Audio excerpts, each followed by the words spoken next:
Right, like I says, this thing will be a completely different podcast because I had a major bout of can't be arthritis, even though I watched this thing 3 times and I watched it with the director's commentary as inverted air quotes rather, which was basically two up their own arse film critics who were snobs and sit there and bitched and moaned about how this movie was destroyed. The great British script was destroyed by the damn Yankees and stuff like that. So, I mean, but did they actually read the original script though, or are they just assuming?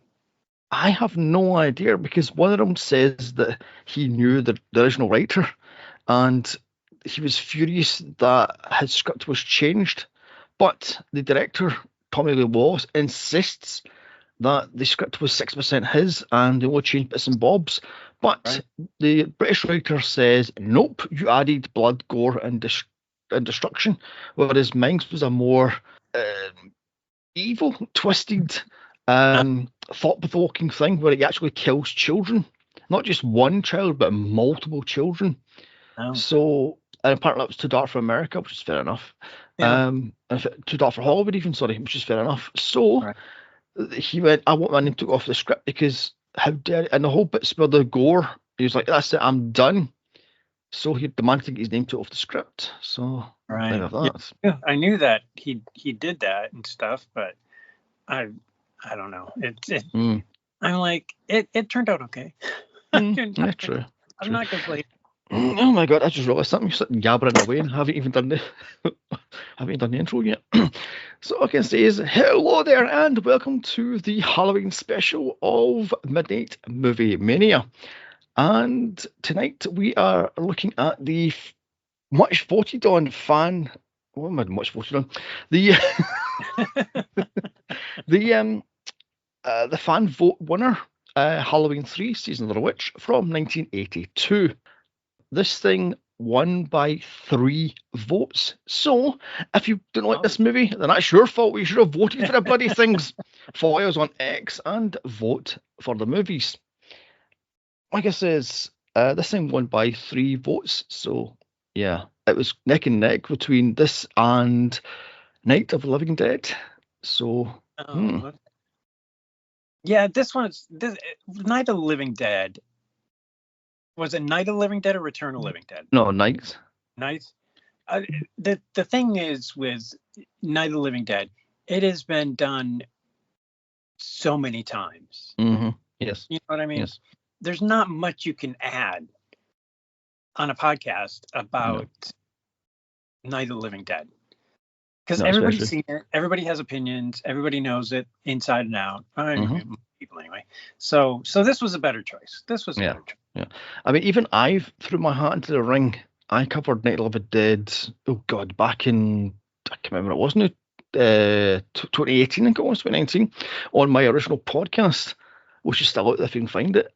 Here's Ron's reviews, so find it and listen to the podcast. There's 400 of the bloody thing, so pick one of them. There's even, what is there, 3 with you as the guest, isn't there? Yes, there's 3. Oh, yeah. Yes. Yeah. Anyway, so let's get back to this.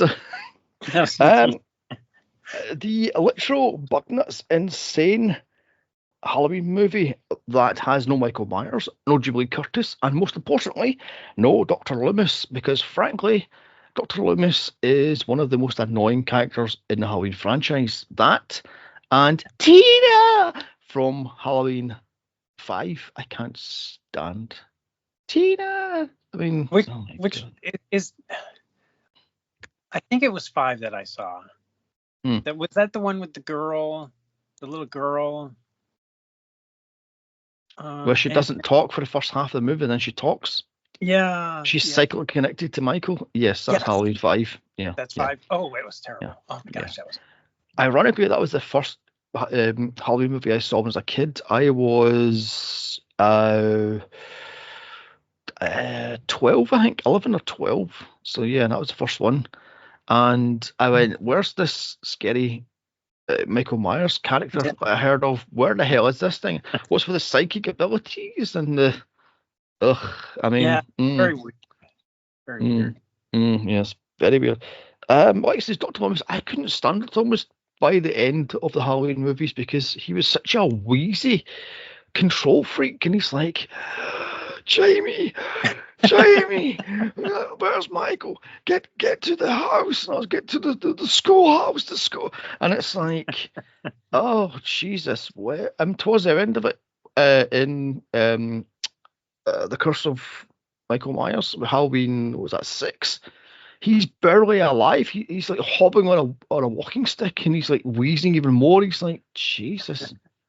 It's like, Tommy, get me to the hospital and I'll take on Michael. And it's like, oh, Jesus. Yeah. I mean, so I will ask, when was the first time you saw this masterpiece?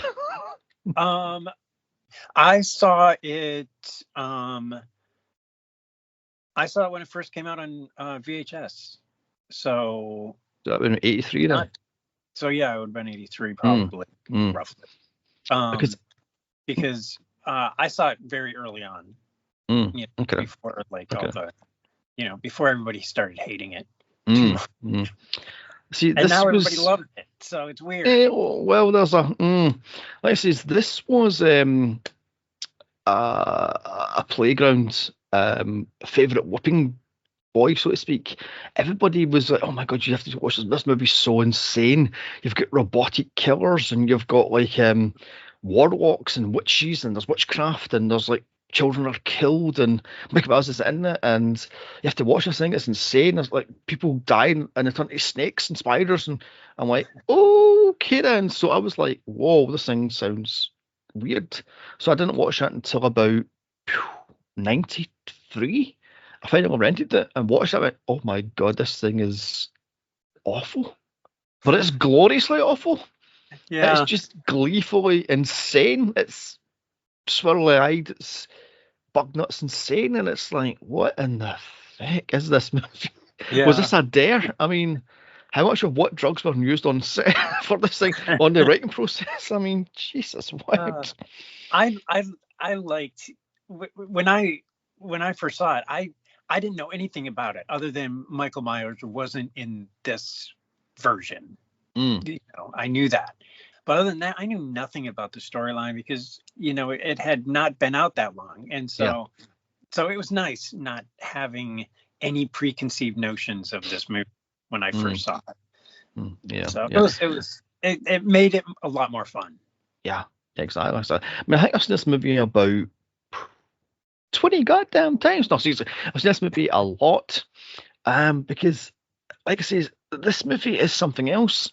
Like, you've got an Irish toy maker, Warlock, who wants to use the power of Stonehenge to somehow mix it with computer technology to make masks that will turn the children into snakes, spiders, crickets, and God knows what else that thing spewed out of their centipedes, while using the hypnotic flashing of a pumpkin. And it somehow is going to work all across America, even though America has like 9 or 10 or I don't know, 15, how many bloody time zones America has. No. Just no. I loved how they didn't bother explaining anything. They're like, this is what we're doing. And he's like, and a magician never tells his secrets. And I'm like, okay. And I was fine with it. I don't need the explanation. It's just kind of supernatural and kind of fun. Oh, yeah, I love the fact how Dr. Chalice goes to, how did you get the Stonehenge rock? That's a story. He just walks off. It's like, wait a minute. How did you get this 12-ton rock to America? How did you steal it from Stonehenge? Nothing. It's like... Basically, he's like, yeah, it was quite the effort. And, you'd be surprised how we got it here. And that was it. That was. And he just walks off. I'll be like, oh, no, I come back here. How the fuck did you get this? Again, I loved the fact that they just left that ambiguous, because if they tried to explain it, they would have failed miserably. But instead, they were just like, yeah, we did it, and it was not easy, and what's for breakfast, So. I mean, I just love the fact he just like, it was awkward and just walks off. I'm like, Yeah. no, get your ass back here. How the so all this to appease the god of the undead, Samhain or Sam Hain. Because Halloween, I love it. The quote he goes, Halloween was about once men will be about ghosts, ghouls, goblins, and human sacrifice as the hills run red with the blood of the children and the animals. I'm like, okay, dial it back. Um, he wants it to go back to being a scary night where all things go bump in the night and not about corporate greed, about selling costumes and sweets. So it's like, okay, and actually with Conal Cochran, because Halloween has become too corporate for my liking. It's too kidified, it's too cute and cuddly, or it's too slutty and sexy. I wanted it back to be darker and more sinister, and more, dare I say, evil. I mean, yeah, it's funny because you go out now during trick-or-treating and stuff, and it's like everybody like has these cutesy little blow-up things in their yards, and and I'm like, even Target where I work, we don't have anything scary, for lawns. I mean, we have tall, big, huge, tall things, and everything, but they all look kind of, not evil. Yeah, and kind of cutesy, but they're not scary. No, I like scary. I noticed that in Britain, the tide started to turn about 2015, 2016, where it went from scary to kidified and then slutty. I was like, so there's no scariness left. No, it has to be cutesy and kidified or complete slutty. It was like sexy cop, sexy nurse, sexy doctor. It's like, really? I mean, but what I love about this movie is it tries to dip its fingers, or its toes rather, into Samhain, which I did some research on. Samhain, or Sam Hain, I'm going to call it because I can't ask with Samhain. It dates back to 9th century Britain and Ireland. So yeah, this is where the whole witchcraft stuff comes from. Bonfires and human sacrifices and feasts were there to celebrate the long dead relatives, to bring them to the fire and try to communicate with your long dead relatives. And apparently there was animal sacrifice, so you could see in the entrails and the blood whether or not you're going to have a good year the following year. So yeah. And interesting.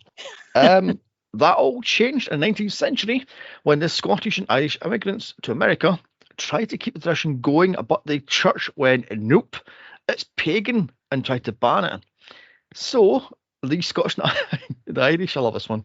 The Scottish and the Irish came to America and settled in Boston, New York, and New England, and then started what they call Hell Night, which is where they were playing pranks and demanding sweets or treats, hence trick or treat. You see? Right.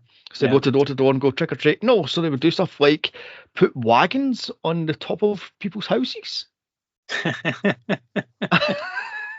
would also that's the most 19th century thing ever.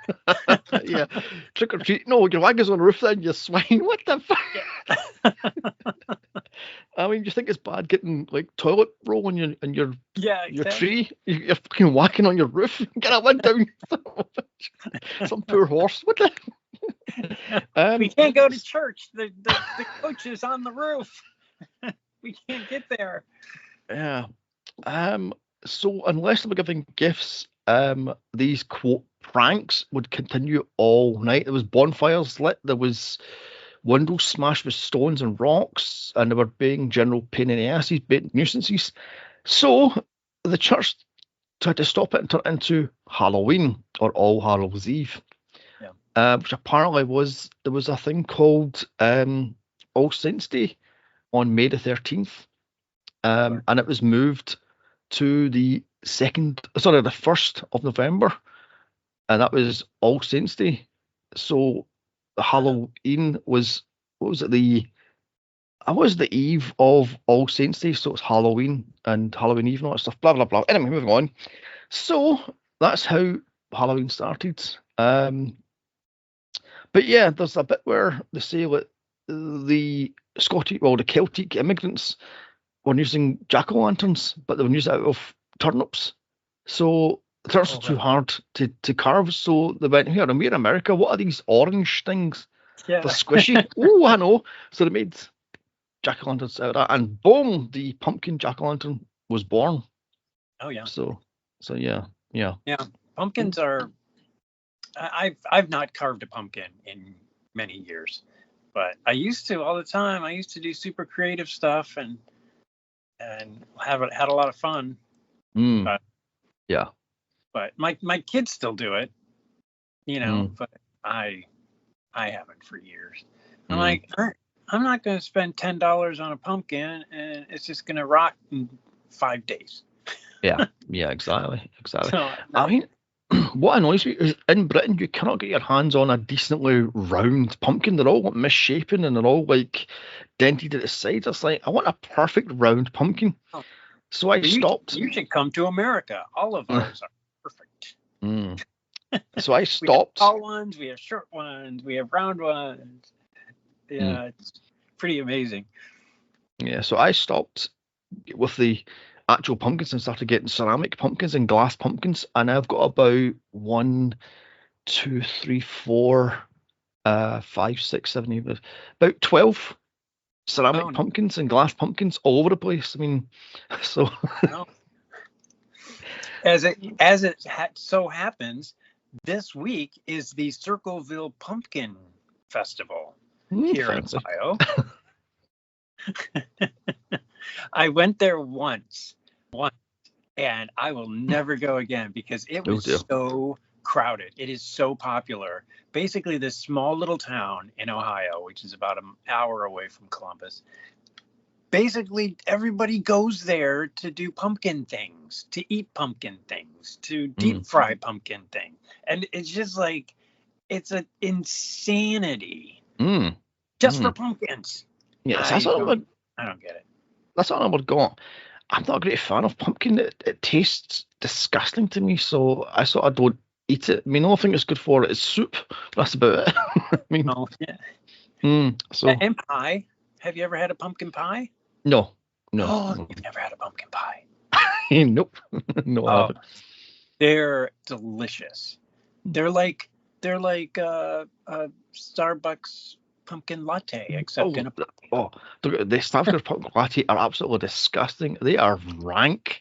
I don't do Starbucks myself. So. Oh my god, the Starbucks around the corner from here. When it first opened up, I tried one of their pumpkin PSL, as they call them, and utterly disgusting. It's like, what is this thing? It's sweet, it's warm, and it's disgusting.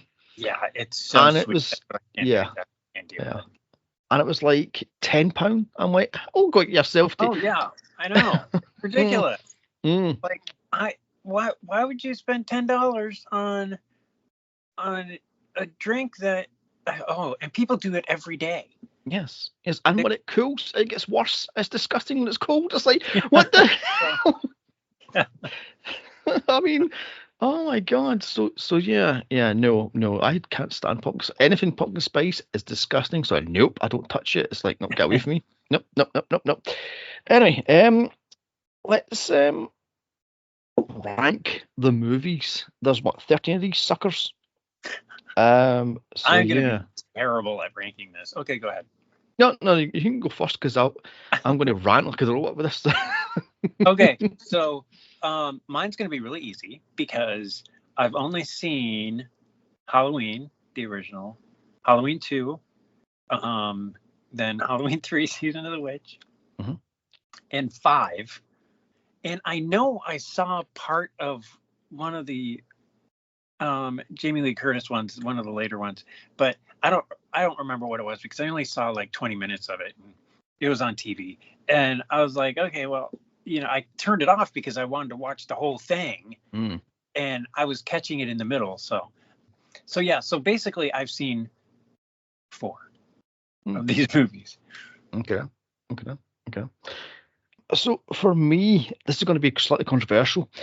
I've got, unsurprisingly, Halloween 78 as number 1. Number 2 is H2O, or 20 years later. I've heard H2O is good. Yes, it's a bit slow. It's a bit 90s, but it's good. It's very 90s. It's very Dawson's Creek. So it's.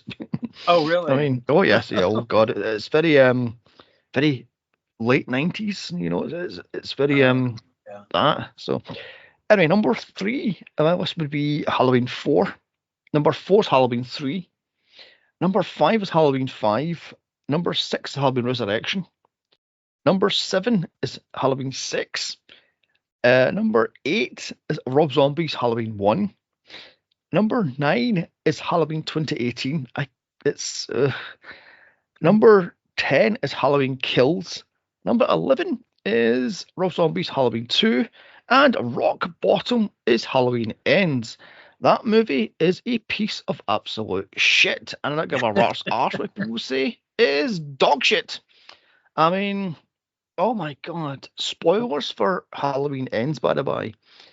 But how in the sweet mother of all that is pure and good in this planet can you have a little whiny, self-centered little brat that's bullied by fucking 17-year-old kids, and he's 25, and he gets bullied by 17-year-old kids, become the new Michael Myers? He steals Michael's power and goes on a killing I'm like, fuck this movie. And the end is just goddamn ridiculous. I was furious at this moment I saw. I was like, nope, I'm done with the Halloween franchise. I'm done with Blumhouse. But Blumhouse can take a flying. I mean, they're wiping their arse on the horror genre. So I can't stand Blumhouse. Blumhouse is oh my god, Blumhouse and A24. I can't stand they two at all because they are killing horror. It's all designed to scare the little fucking know-all 10-year-olds and 15-year-olds. Oh, I know horror. Really? I don't watch stuff that's that's older than 5 years old. Oh, get fucked, you little shit. I mean, oh, I can't stand. I'm a horror critic. I'm a horror expert. Really? Yeah, I love watching this. I'm like, yeah, but they're like 5 years old. Yeah. I don't watch stuff that's old because old stuff is boring. Yeah. I so hate the whole young YouTube people that just spout off like they know what the heck they're talking about. Yeah. And they do not. They absolutely do not. Because they can't possibly have the well-rounded, watch. They haven't watched enough movies to have an opinion on the genre, in my opinion. Yeah, exactly. I mean, my partner watches all these reaction videos on YouTube, and I'm sorry, but I can't stand those people. They drive me insane. They're either faking the reaction because I've watched the movie, or they're really that stupid and easily scared. I mean, and they're spitting out crap like, "Oh my god, this is da da da." I'm like, shut the fuck up. So, yeah, because you can't know that it's genuine because I mean it's YouTube is all about acting, so you can't trust that it's accurate. Yeah, I mean, utterly ridiculous. Like I say, Blumhouse's Halloween trilogy is almost rock bottom. I would say Rob Zombie's Halloween 2 is rock bottom, but then came across Halloween Ends and it stole Rob Zombie's crown as the rock bottom of the Halloween franchise because it is just goddamn. And what annoyed me the most, the whole spin, the whole trailers, the whole publicity about Halloween Ends was Michael versus Laurie, and at the end of it, there's like a 10-minute fight. I'm like, really? Oh, that sucks. I mean, Are they doing any more?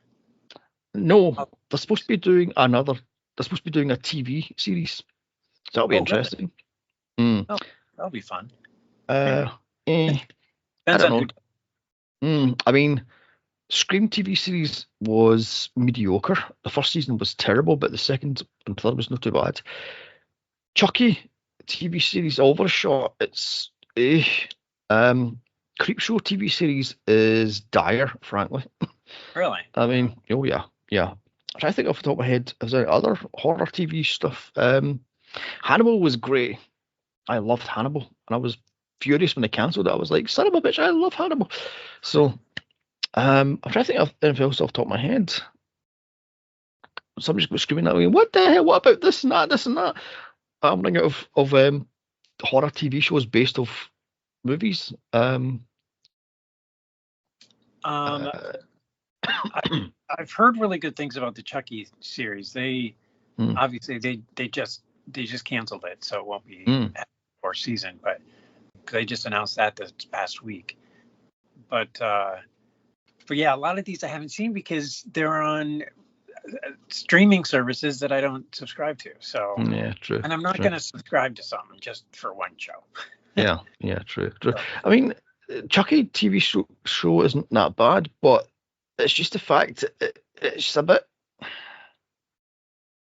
modern day, and it's so modern day. It drives me insane. It's like, I mean, plus, as somebody put down, it says woke as 8 espressos in a row. So, I mean, but anyway, let's get back to this movie. We have that's right. We're reviewing the movie. I keep forgetting.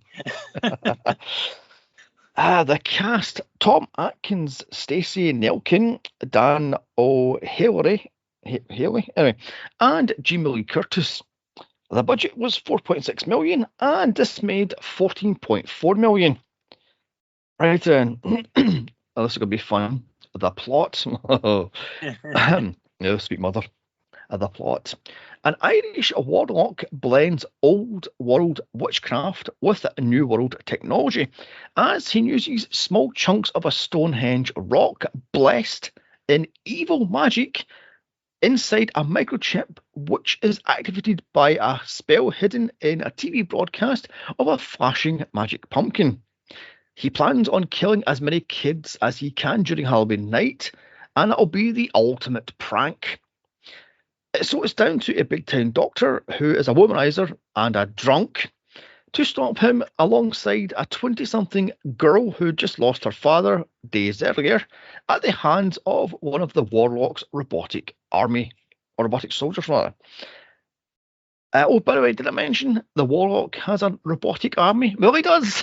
I mean, anywho, can the doctor and the grieving girl stop the warlock and save Halloween?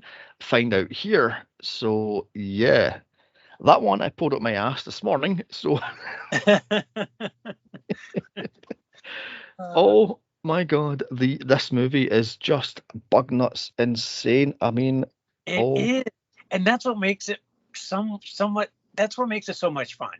Is that it's just there's so many things going on, and you constantly are having to suspend your disbelief. But they make it really easy to suspend your disbelief because, you know, when you first see the movie, you don't know what this mask is and what they're, what this commercial is for and blah, blah, blah. And they kind of keep it from you for a good long time and don't reveal too much. They just reveal just enough, to keep you going and kind of create a mystery, but also... just this impending doom, which is very appealing to me. So I think this is a fun movie. I think it's a lot more fun than people seem to think it is. See, I would love to have seen the original darker version where Conan Cochrane was out to kill thousands of children, not just a handful of children, but thousands of children. I mean, this would have been the ultimate downer ending. I mean, the stop it ending. I wanted to see kids collapsing and snakes pissing out their eyes and pouring out their ears and sort of stuff. I wanted to see that. I wanted to see like bodies collapsing into, I don't know, cockroaches and crickets and ants and spiders and God knows what. But it's one kid. I'm like, eh. Yeah. I would have liked, because they go like, Dayton, Ohio, and they go to these different, on that night, before, the broadcast. And it would have been fun to, do that again, like Dayton, Ohio, and have this kid laying there with, bugs all over him, or whatever, it's, just laying there in front of the TV, just like, for these various cities that they showed earlier, I think that would have been fun. That would have been, fun is relative, dying is not generally fun, but in this context, it is. True. All right, I'll go through some trivia that I found, and I found interesting. John Carpenter didn't want to make another movie with Michael Myers in it, as he badly wanted to make. Sorry, he didn't want to make. I've got read that one wrong there. He didn't want to make Halloween 2, but due to a lawsuit, he was forced to make Halloween 2. Yeah. So, anyway, he wanted to do The Thing, but he was told, you make Halloween 3, and I will give you the green light to make The Thing, because there was a contract dispute or something like that, and this is why the lawsuit kicked in. So, he basically passed on the director's chair and gave it to his protege, Tommy Lee Wallace, and went, there's this, do what you want with it. There's the script I've given by some British writer. Do you want me? And he read it through and went, we have to change it here, change it there. And Carpenter's like, so just do it. I'm in pre-production for The Thing. So there we have that. Dawn Post Studios was picked to do the masks. They already had the witch and the skeleton. So Tommy Lee Wallace decided to have the pumpkin, therefore Halloween 3. So yeah. It took Tom Atkins over 40 takes to get the skeleton mask over the CCTV camera as he's tied to the chair. I would love to have seen that, by the way. He's just flicking it up with his feet. I mean, well, they didn't think it was going to take that many times because the director guy, just to show him what he wanted, he threw it up there and it did it the first time. And then he's like, yeah, just do that. And it's not working at all. Nope. I would love to have seen him sitting there tied to that chair going, you son of a as he's flicking it up and it wasn't working. It's like, you. So, can I just like him tossing it up and cut and it's on the camera? I mean, instead of doing 40 takes, just, you know what I mean? Anyway, Santa Maria is a nod to Invasion of the Body Snatchers. London Bridge is Falling Down was picked as a Silver Shamrock theme or jingle because it's public domain and they didn't have any money to actually buy a composer and buy writing it, whatever it is, hire a composer. So they had London Bridge is Falling Down. Tommy Wallace, quote, sings the Silver Shamrock jingle as they had no money to hire a singer either. So that whole oh my god, that song, the earwormness of that song. Oh my god. It was the thing is with that song, and the whole the visuals of it and everything is very it's so happy that it's sinister, and I loved it. I thought it was a great job. Yeah, and it's everywhere. I love the fact how when Tom Atkins is on the phone to his wife going, I can't make it to see the kids because I'm on call, and he hangs up the phone, picks up his 6-pack of beer, the camera turns, and there's a bank of TVs. Like, I'm like, oh my god, it's everywhere. It's trying to get into the zeitgeist of the thing. So the gas station, the old man at the start goes to help, is the same one that's in The Fog. Yeah, so I didn't know that. Yeah, I mean, I read that, but I was like, oh, that's impressive. Yeah. I've got it down here. Tom Atkinson calls his wife to tell her rather, he won't be there for later that night. The payphone was just down the street from the church from The Fog. So Garen Stevens was Tom Atkinson's wife at the time of shooting. So when she was doing her death scene at the hands of a Silver Shamrock logo with the magic, how the fuck did that work? But she's sitting there tinkering with a little bobby pin, and she gets a lizard blast to the face. I'm like, what the anyway. So that was filmed at the exact same time as Dr. what's his name, Dr. Callis, or Chatwell, his name was, and Ellie was having sex, so Freudian slip there. Oh, nice, interesting. So Garden Stevens refused to do the death scene with the hole in her face sort of thing because she refused to have the live bee in her mouth. So they paid a stunt woman to do that, and that's a mask she's wearing, and that's a real live bee crawling out of her mouth. So, yay. That was the weirdest looking bee too. Yeah, it's huge. Never seen a bee look like that before. I'm like, I mean, it clearly, I mean, there's no CGI back then, so clearly it was a real bug. And I remember looking at that, staring at that thing, thinking, what the hell kind of bug is that? Because it looks creepy as heck. Yeah. I was thinking to myself when I watched this is October. Shouldn't it be dead? Because bees don't usually last until September. It's California. Well, so I suppose that's true. Okay then. Yeah. Okay. They have bees year round. Yeah. Okay then. Fair enough then. The opening titles took 4 weeks to animate. I was like, really? 4 weeks for that pumpkin? I saw that. I'm like, wow. Okay. Clearly, this was 1982. Oh yes. Oh my God. What was that? Was it 2.5 minutes? I think takes to bloody build. I'm like, can we speed this up a little? I mean, jeez. Yeah, it took a long time. I mean, I thought they did a really good job of altering the the Halloween theme just enough to kind of make it feel similar to the original, dun dun dun dun dun dun, but yet totally different. It was very clever. The Silver Shamrock factory itself is actually 3 different locations.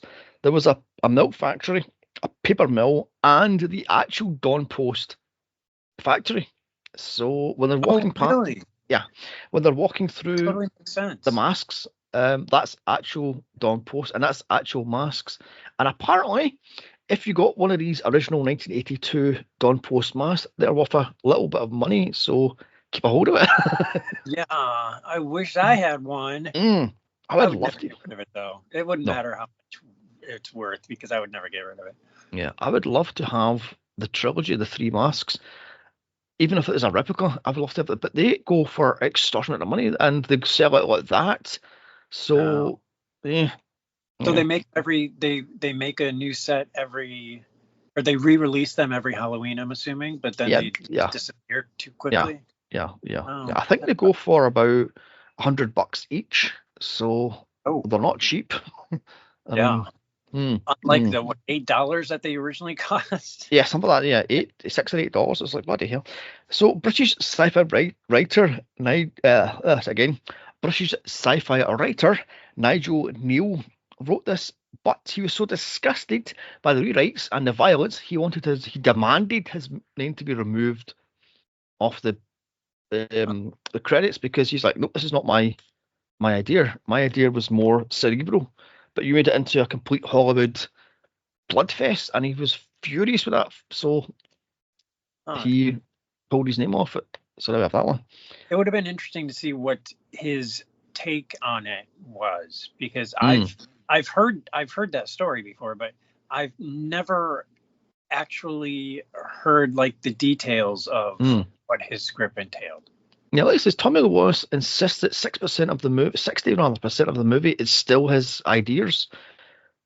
But I don't know, because this Nigel Neal guy wrote Quartermast and The Pit. Was it Quartermain or Quartermast? Anyway, and The Pit and various other sci-fi stuff. So it's like, it would be interesting to see how intellectual he made this script. So, Nancy Keys appears in this as Dr. Chalice's ex-wife, making her the only actress to appear in all 3 Halloween movies, the 3 first Halloween movies. So, because I think she was married to Tommy Lee Wallace at the time. So. Oh really? Oh yes, you're right. And Ivan Yablans, the money man behind the whole original 3 movies, hated this movie for not using Myers. He washed his hands of it and just took a check and went, I'm done, and just walked away. He was furious at this thing, so he doesn't like this this entry Really? at all because there's no Michael on it. And he was like, nope, I'm done. Bye-bye. And just walked off. So he took the check and ran. Wow. And that's another thing I don't get. They make these masks, and it's because this is supposed to be the real world. Halloween is a movie, right? Uh-huh. And why isn't there a Michael Myers mask? Because sure the hell, if the Halloween's this big movie, you'd have all these Michael Myers masks so you can have more people. Oh. You know what I mean? Yeah. But they decide to go with a witch, a skeleton, and a pumpkin. It's like, also 1982, wouldn't it be Star Wars? So, yeah, absolutely. would it be like Darth Vader and Yoda and the such? Oh, yeah. So, yeah. Silver Shamrock. The Silver Shamrock theme is played 14 times throughout the movie. I was like, is that all? It seems like so many more. Oh, this one, I love this one. Stacey Nelkin and Tom Atkins' sex scene was filmed on the first day. They didn't know each other, so just walked in and went, okay, action. And that was their sex scene. Yeah, that must have been fun. I'm so glad I'm not an actor because there's no way I would be doing that. Nope. Jamie Lee Curtis is the voice of the telephone operator and the town's tannoy system, making her technically in 8 Halloween movies. So, go you're right. You're right. Excuse me. The "Stop it" ending is a nod to Body Snatchers when they go, "You're next," or well, it's "You're here." Yeah. The robot blood is orange juice mixed with mango juice mixed with some other juice to give it that gloopy, thick, disgustingness. And this one had me on the floor. I was stunned at this one. A prototype DeLorean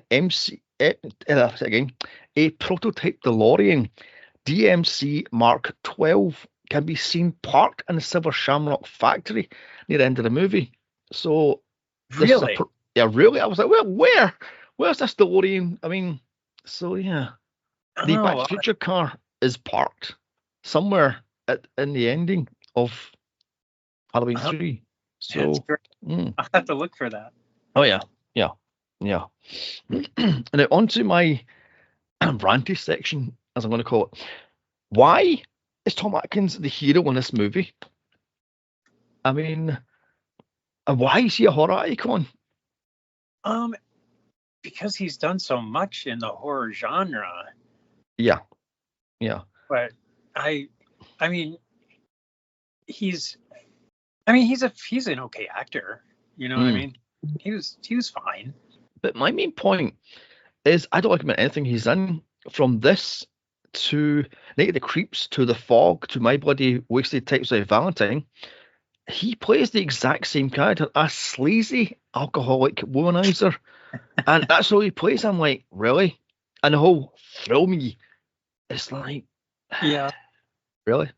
And the fact that he ends up this I hate to say older gentleman, but he is an older gentleman.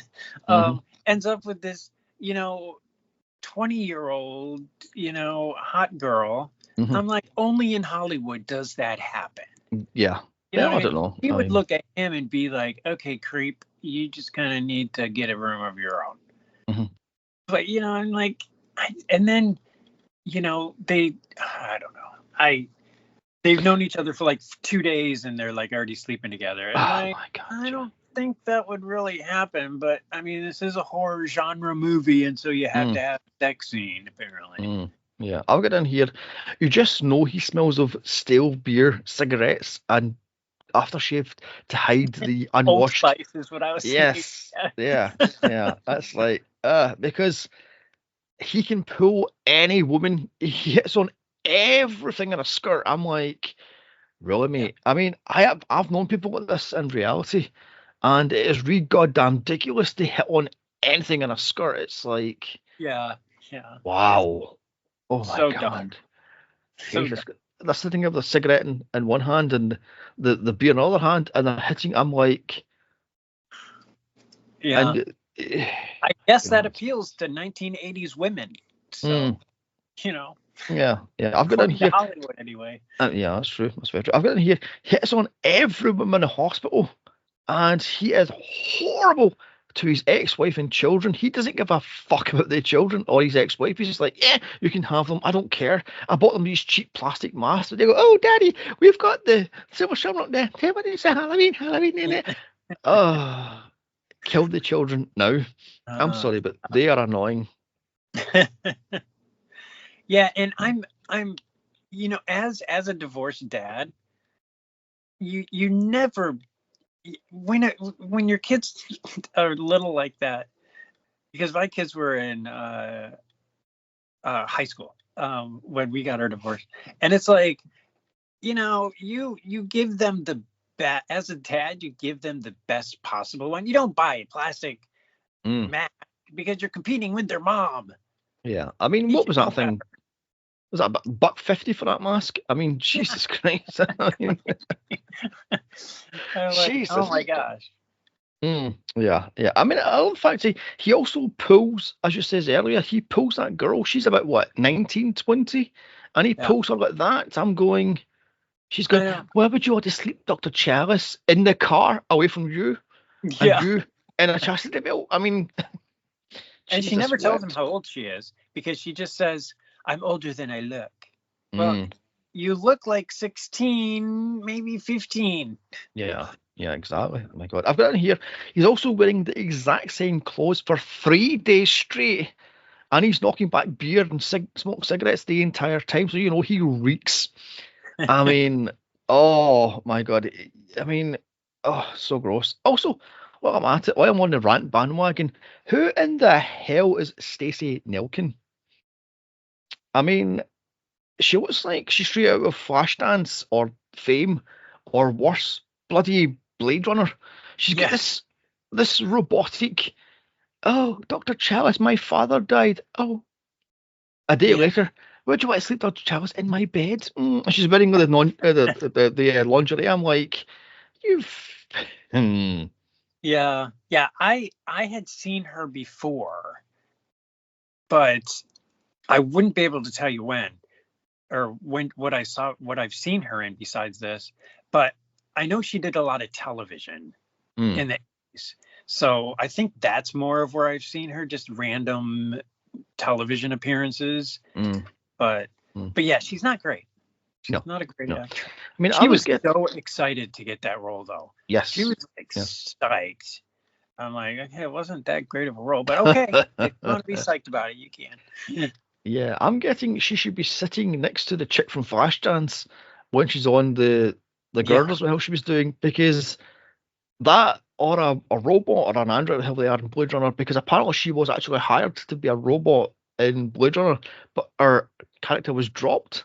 So sucks to be you, love. Yeah. Conal Cochrane's grand plan, which I'm guessing took him decades to do, because they say that after World War II he bought that town.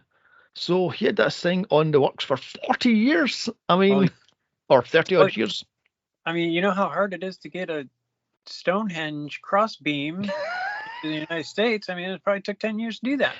Yeah, but his plan is deeply, deeply flawed. I mean, what if the children didn't buy his 3 masks, as I said? Where's the Star Wars? Where's the Michael Myers mask? You know what I mean? It's got the witch, the pumpkin, and the skeleton. So what happens if they didn't buy that one of the 3 masks? Also, what if they didn't watch The Big Game with Weight 9? What happens on the 1st of November? Wouldn't he be in jail for multiple deaths? As this kid's body's writhing at the TV with snakes shooting out their mouths and all that shit. He'd be jailed. Unless, of course, he had enough kills to be given the ultimate power by Samhain himself, the god of death, or as they call it.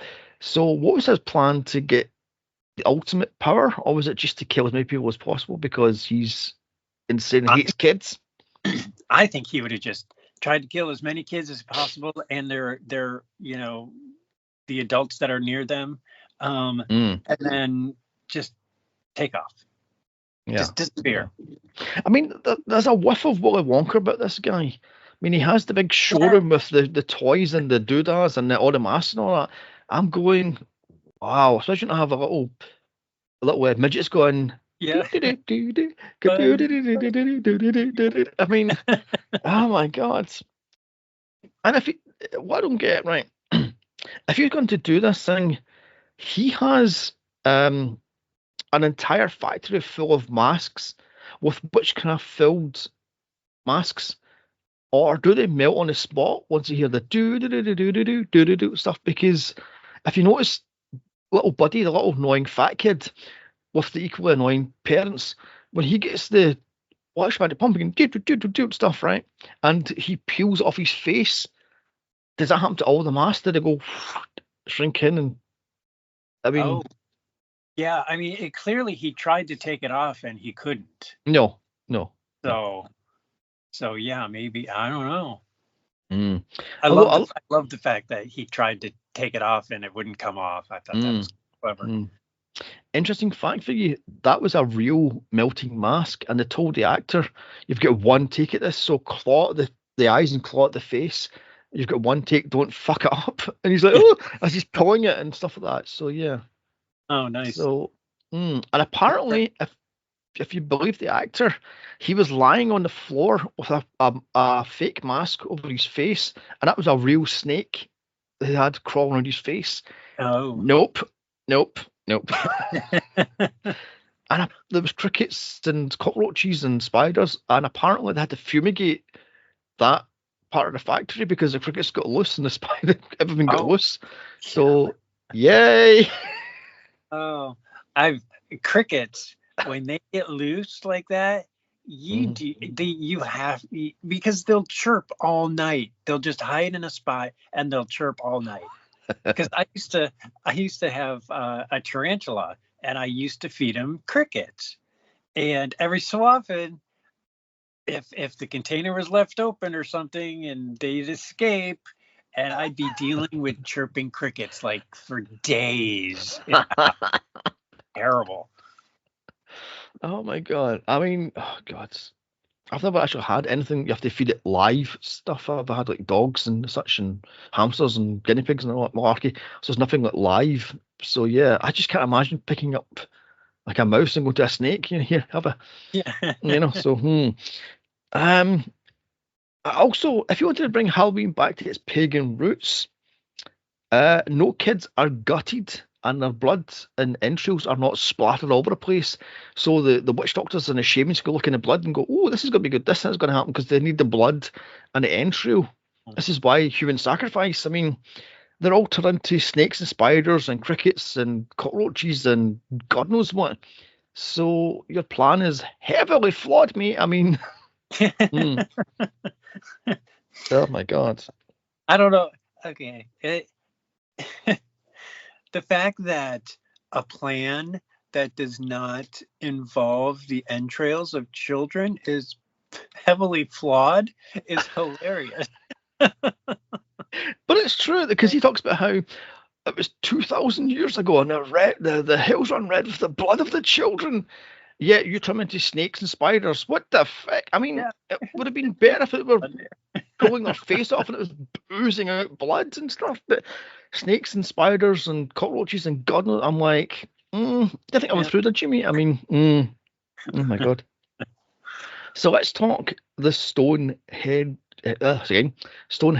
stones being stolen. Now, I googled this morning, and apparently there's been several Stonehenge stones stolen over the years. Oh. And I'm guessing they're small ones, no, the big gigantic fucking 20-odd ton ones. I'm guessing they're small fraction ones. Because apparently, in 2019, a Florida man returned a stone he stole 60 years earlier. So, yeah, maybe he's haunted by snakes and spiders. So fucking send it back. So yeah, apparently there's 4 big stones are missing, big huge stones that are missing. So oh, interesting. I don't want one of those pumpkin masks after all. No, exactly. No, true. I mean, apparently, in the late 60s, an archaeologist took a core sample from one of the stones to get it carbon dated and such. I realize there was a stone, can't carbon date stone, but anyway, to date it. And it took them, what was it, 50 years to get it done, and it was inconclusive apparently. Oh, So really? wasn't that fandabidozy? I mean, That's fascinating. Yeah. Also, I will say, one of my main problems with this movie, why is this not set in Britain? This would solve the majority of the plot holes this thing has, because Britain has a one time zone, had at the time 3 channels, and it would explain how he managed to get the Stonehenge stone off of Stonehenge and not send it shipping fucking 3,000 miles away. I mean, it should have been set in Britain because, again, one time zone, 3 TV channels. So yeah, that is true. Yeah, I would agree. But you know, it's I don't know. I mean, the original Halloween movies were in California, right? No, they were in whatever, Chicago. Oh, that's right. They were in Chicago. Yeah, Illinois. Yeah. I mean, interesting. Right. It would make more sense to limit it like that. Mm-hmm. Yeah. I mean, apparently the original idea for this thing was Deborah Hill was at Stonehenge, and she had Carpenter, because apparently Carpenter and her were dating at the time. This was the late 70s, right after Halloween came out. And I went to Stonehenge, and they're standing on a hill, and they saw a mist over the stones. They went, ooh, idea. So that morphed into the fog, but also the idea of witchcraft from Stonehenge, and that gave him Halloween 3. So you get 2 ideas from 2 movies rather from one idea. So there. Yeah. Nice. Oh, I've got to know something here. Was Ellie a robot the entire time? Oh.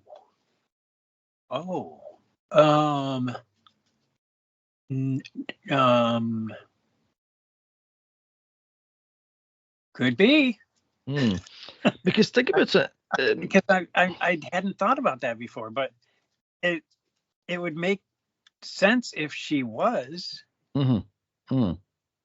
Because they say that this guy came out of nowhere. They have no doubt what his name is, and then all of a sudden, his daughter pops up. It's like, okay then. So who is she? And plus, she's completely emotionless, as her dad just died, and she's like, "Oh, my dad's died. Oh, silly me." And then she tracks down the doctor at a pub. So I was thinking, is she a robot all along, sort of thing? Yeah, I bet I bet that is the case, that she was one all along because Cochrane wanted to keep tabs on this guy that was asking questions. Yeah. Plus, if she wasn't, how did Cochrane make an exact replica in under 3 hours? Yeah. Because, and why tie her to the operating table? I don't get that myself. So, also, what happened to the real Ellie then? If she was a replicant or a robot, what happened to real Ellie? I mean, yeah. So there wasn't a real Ellie. It was all fake. Yeah, possibly. Yeah. So I'm thinking that myself. Yeah, I think that makes sense, actually. I mean, was she the world's first sex bot? I mean, so, Machine Gun Jubblies. I will tell you, I hated the fact that she kept cropping up at the end. You know, after the car crash, she's just like, you know, jump scare. Okay, one too many jump scares. I'm like, stop it. I mean, it was such a good. It's such a fun movie. Let's not make it funny. You know what I mean? Yeah. And what it ended up kind of being at the end. But I mean, I thought it was ridiculous. I was like, okay, the hand is one thing. I give him the hand as she tries to choke him, but when she comes back again and again, it's like, 4 times. There's 4 times. I'm like, I mean, 2 was too many, but Oh, I mean, 2 is understandable. It's 2 is a typical horror genre type of situation, but 3 is too many. And then they did a 4th one, and I'm like, okay. Oh my God. Yeah. Terrible. Anyway. Yeah, that's all ridiculous. Although another little plot point I'm going to pick at, a little thread I'm picking at, why did it take the MD so long to figure out the driver of the car that exploded the robot that killed Ellie's dad with ripping out his nose, apparently? I mean, what the hell? The whole bit where he grabs him and rips he pulls his entire nose off. What the anyway, when he doused himself in petrol and goes boom and blows up the car, hadn't realised that was a robot. She's sitting fingering the clockwork going, is this a part of the car? No, love, he's sitting in the seat, so why does he get fucking clockwork bits, you silly bitch? I'm going, you bloody she's sitting going, oh, it looks like a clock. Well, no shit, Sherlock. Oh my God. And she's phoning again and again. Oh, we can't seem to find any human remains. The fire wasn't that warm. Oh, give it. I mean, oh dear God. Oh yes, another thing. At the end, that one little fire in the factory burns down the entire town. How? Oh, did it? Yes, because you see the Doctor and Ellie running, and the place is engulfed the entire fucking town's in flames. It's like, what the So yeah. Also, was the entire town robots, or were they humans? They were humans. Only the people in the factory were robots. Because remember, the one guy said they wouldn't even hire him. Well, of course they wouldn't hire him because he's not a robot. And he was a drunk also, so.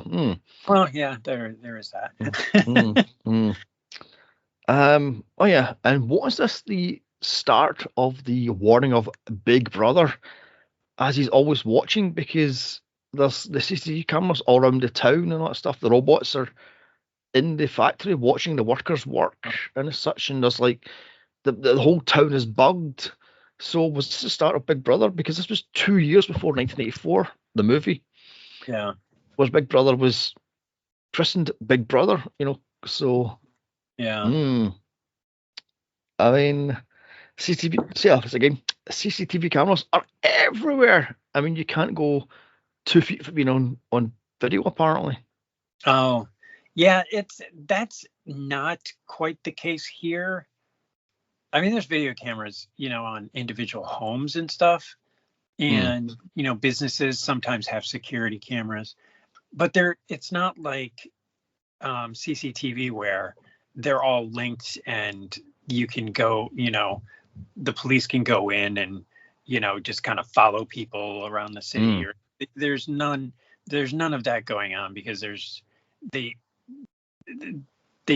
not all linked together. So, which I'm fine with, to be honest. I mean, I read somewhere that Britain has allegedly a quarter of the entire world's surveillance cameras on Britain, on the island of Britain. There's more cameras in Britain's Isle than there is in the rest of the world. I'm like, what the so? Yeah, I don't think you guys realize how weird that is. Very unusual to like here that wouldn't fly, but to be watched there because we have privacy laws. So but that's why none of these are linked, you know what I mean? That's why all these cameras are owned by individual people. They don't link them all together for the sake of law enforcement or anything. So but yeah, that's really weird that you guys have so many cameras. I mean, my mother stays in a old folks community sort of thing, and the amount of Ring cameras in that place is ridiculous. It's like, Jesus Christ, how many is Ring cameras? Like 15 in this little city. Oh, yeah. I'm like, Jesus, are enough Ring cameras? My Lord, it's like, So, it's ridiculous. It is. So, like I say, was this warning of Big Brother watching, controlling everything? Because he has the place bugged, he has the hotel bugged, he has the telephones bugged, He has CCTV cameras everywhere. He's got robots wandering the streets and listening to everything. So he also got assassin robots as he just killed, like as the old drunk. He wouldn't hire me. I'm an old town man. No. And he what happened? He doesn't hire me. So fuck you, cock. And 2 minutes later, he's dead. That's rips his head clean off. I love that. He just goes head's off. Yeah. Oh, one thing. Why did this movie have to show 3 times the sex scenes between Ellie and Dr. Chalice? Plus, why in the hell did they show Tom Atkinson's pale white ass? I'm like, was that necessary? I mean, I know. Yeah, it was not necessary.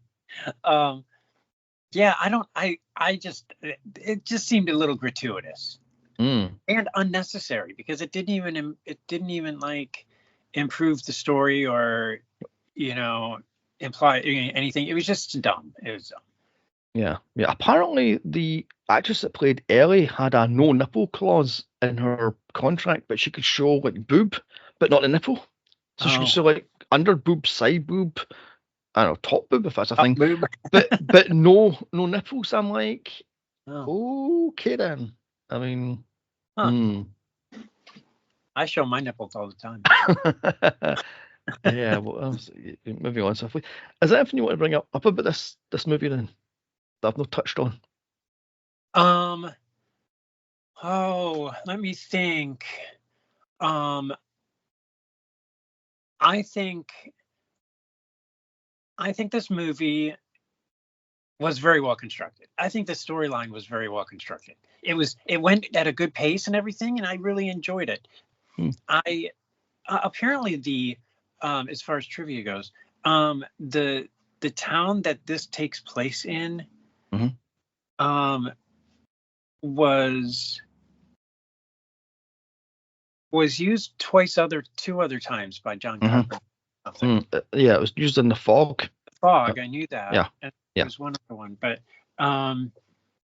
which I thought was. I'm like, I had never heard of this place before in my life, and suddenly it shows up in 3 different movies. But I think this is. I think this is a lot of fun. I think the movie is fun. I enjoyed it. It's just a good movie. Okay. I love the bugs. Do you want to wrap this up then? Okay. I mean, if I wrap it, we'll wrap it up. Overall, I would say this movie is kind of blah. But in saying that, it is beautifully shot. I mean, the colours and the contrast and the robots stalking people in the dark and all that, it's very gorgeously shot. However, the added death scenes put in by Carpenter against the original editor's wishes, I did nothing. What is it? Just killing the drunk by pulling his head off and killing the MD with a drill to the head. I mean, that robot had to go searching for her, by the way. She wasn't in her office. He finds her off and just goes and drills it in her head. I'm like, okay then. The story. Well, that originally went a little differently because when they went to do that the first time with the drill in the ear, they actually were going to film it. And so they started filming it, and the drill got caught in her hair. Oh. And it twisted her hair. And because her hair there by her ear. And so then the director actually was the one that's why it was filmed so weird, because they had to redo it quickly. But the director is the guy that with the drill, because he didn't trust the stunt person to do it again. Because so that's why it was behind. That's why there was no blood, because it was behind the chair. They did it like differently because because he didn't want to trust. He wasn't going to trust the guy to do it again. So true. Go ahead. Anyway, what was it? The story is all over the place, and the plot holes are so big you could fucking fly a 747 through them. And if the theme constantly going da da da da da doesn't drive you insane, then I don't know. I mean, like I say, it's 14 times, and it's in the background. I mean, yes, thank you. But what I say to this is put this on Halloween night while the kiddies are robbing of your treats, and maybe, just maybe, you'll be on Conal Cochrane's side going, you fucking little rugrats, kill the ball with a little... So, what do you say about this? Like I said, I love this movie. I think it's really fun. It's a great Halloween movie because it's actually literally about Halloween through and through. And you mentioned, there's so many plot holes and stuff, but they explain all of the plot holes by not choosing to explain the plot holes. How'd you get Stonehenge here? Well, it was really hard,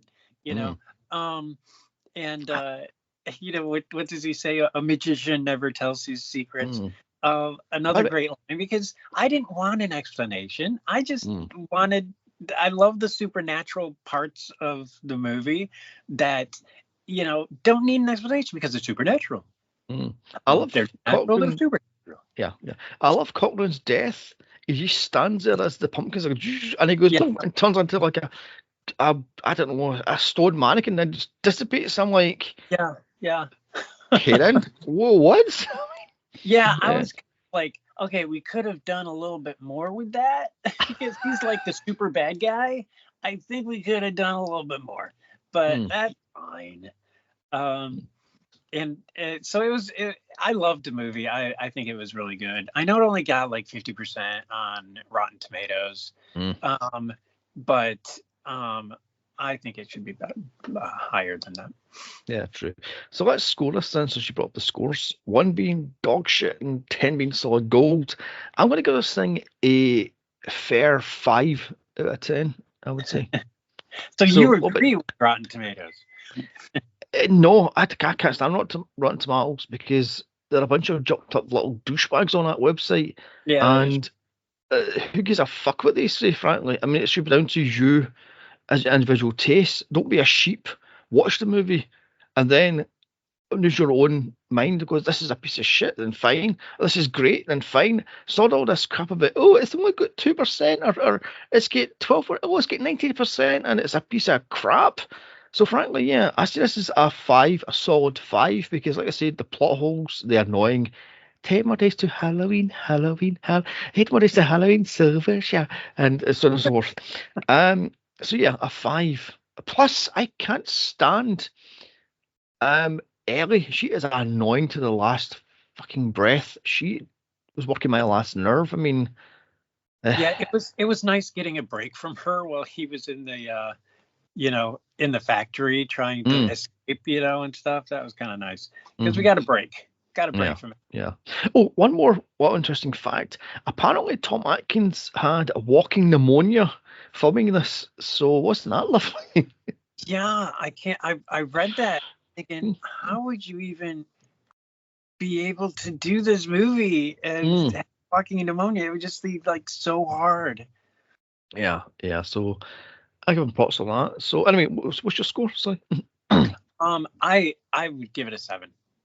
Okay then. Because I think it's just fun. It's a fun movie. It's very well paced. And like you said, it's a gorgeous movie. It's not terribly gory, but it's got enough intrigue that it's not disappointing that there's no gore, because the mystery keeps you going. So yeah, I thought it was good. Okay. I did not like Ellie jumping back and being alive again. That was the worst part of the movie. I should mention that I love the ending, by the way, where Dr. Chalice has killed Cochrane. He's destroyed a robot. He's blew up the bloody town. He stopped as many as he runs to the phone, and the phone's up the television stations, and he goes, "My name's blah blah blah, and can we stop the adverts because they're going to kill children?" Okay, and this other one, okay, and the third one, he's going, "Stop it!" I'm like, yeah, because they're going to listen to you. I can't prove anything. Yeah. So he gets 2. I'm like, I'm surprised he got 2 taken off of the air. I wouldn't have guessed that he would have gotten 1 taken off of the air. Oh my god, I love the ending, but it's like, stop it! And I'm like, yeah. And So I do love a grim ending like that. Where, okay, some kids are gonna die. I mean, I was thinking of myself, California, so that would have been first, and they're what, 12 hours behind Britain. So I have no idea what the time difference between the coasts. But so 9 o'clock that time would be what? God knows, 10 in the morning on the other coast. So how the hell is he going to get the children on that coast to be killed? 9 would have been. Yeah, I don't know. I mean, I'm sitting there going, the math don't math, mate. I mean, yeah. I did love how they used the original Halloween movie as the jumping off point for the giveaway. Yeah. Although I will say there's no chance in hell even a TV cut of Halloween would be shown before 9 o'clock at night. I'm like, nope. No, absolutely not. Nope. No. Oh my God. So of all the things we have to suspend our disbelief for in this movie, that's the one that just is a shade too far. Yeah. I mean, in Britain, we have, I think, a watershed where you can't show extreme violence or sex before 9 o'clock. So, do you have that in the States? No. Yeah. I mean, it's an unwritten rule. I don't think it's an actual law or anything.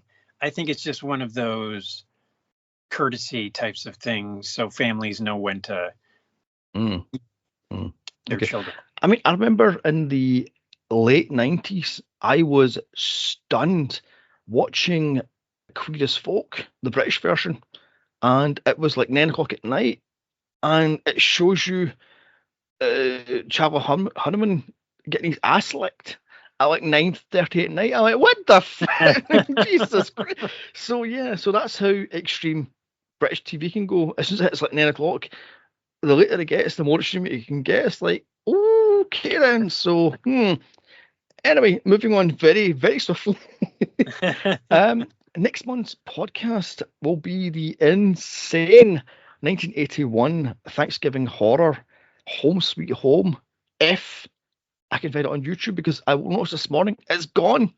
So I have to hunt for this bloody thing. And the streaming service I was going to hide it from it's gone off that also. So I'm going to have to find it. Oh, I'm sure it's there because it's such a I mean, I didn't realize how well known this movie was until you pointed it out, and I was like, oh my gosh, this movie is everywhere. So there has to be a copy somewhere online. Yeah, I mean, failing that, thanks. Was that one the one with the talking turkey? Oh, Thanksgiving! I will not. I'd lasted literally 17 minutes into that movie, and I was like, I'm done. I cannot do that. I'm trying to think if there's any other Thanksgiving horror movies. And the only thing I can come up with is Buddy Addams Family Values. Yeah. So, and December we're doing It's a Very Merry Muppet Christmas. That's a mouthful. If it's still on YouTube, again, it's vanished off YouTube. So, really? God damn you, stop taking stuff off YouTube, you bloody bastards. I mean, okay. Well, I'll have to do some searching for that. I'll talk to Muppet History too, because he might know something about it. Failing that, the backup movie is Saturday Night Deadly Night, which I love. That movie. It's so bad, it's genius. I have never seen this movie. I remember the controversy when this movie came out, and it's like everybody just like, oh my gosh, my clutching pearls, and just horrified that Santa is being used in this way. And it's like Santa is fictional. It's just such a funny thing. Yeah, what I love about it is what's his name? I forgot the guy's name now. was the biggest. How dare you ruin Santa Claus' good name?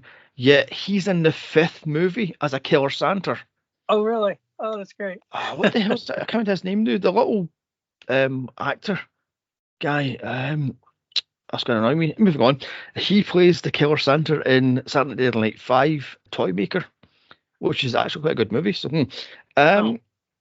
all I can say is happy Halloween. Don't forget to watch the big giveaway at 9. Bye.